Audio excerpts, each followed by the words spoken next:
খুব সোনকালে আমি সিদ্ধান্ত ল'ম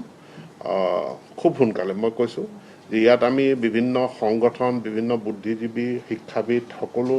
ষ্টেক হোল্ডাৰ সকলোৰে মতামত গ্ৰহণৰ এটা সিদ্ধান্ত লৈছিলোঁ এই মতামত গ্ৰহণ প্ৰক্ৰিয়াটো আমাৰ সম্পূৰ্ণ হৈ গ'ল এতিয়া সিদ্ধান্ত গ্ৰহণৰ প্ৰক্ৰিয়াটো আছে আৰু আজি 4:30 বজাৰ পৰা সিদ্ধান্ত গ্ৰহণৰ প্ৰক্ৰিয়াটো আৰম্ভ হ'ব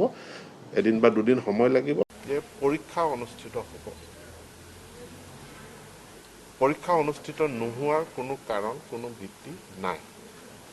এতিয়া দুটা কথা আহি পৰে যে কোন তাৰিখত হ'ব আৰু কি মডেলত হ'ব তাৰিখ সম্পৰ্কে কওঁ যে পৰিস্থিতিৰ উন্নতি ঘটিয়াৰ লগে লগে আমি যেতিয়াই স্বাস্থ্য বিভাগৰ পৰা অনুমতি লাভ কৰিম গাইডলাইন লাভ কৰিম তাৰ লগে লগে আমি পৰীক্ষা অনুষ্ঠিত কৰিবৰ কাৰণে আমাৰ বিভাগ প্ৰস্তুত হৈ আছে আমি 15 দিনৰ নটিছৰ ভিতৰত পৰীক্ষা পাতিবলৈ আমি সষ্টম হৈ আছোঁ আমাৰ ৰক্ষা মন্ত্ৰীৰ উপস্থিতিত আমি এখন ডাঙৰ সভা পাতি আলোচনা কৰিছোঁ কৰাৰ পাছতে এটা ইংগিত দিয়া গৈছে যে CBSEও সংকুচিত পৰীক্ষাৰ হেৰিৰে হ'ব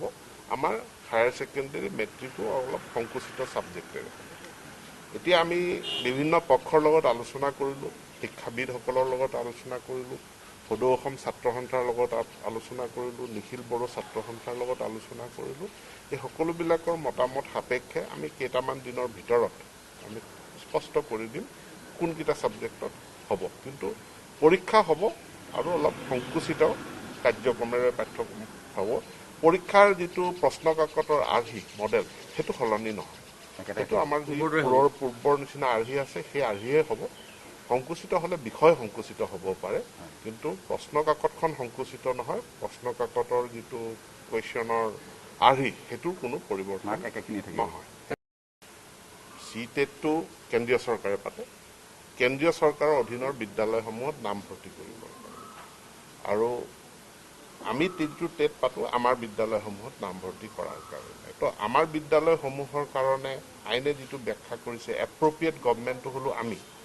তো আমি এপ্ৰপ্ৰিয়েট গভৰ্ণমেণ্ট হিচাপে আমি আমাৰ আছাম টেট পাতিছোঁ এতিয়া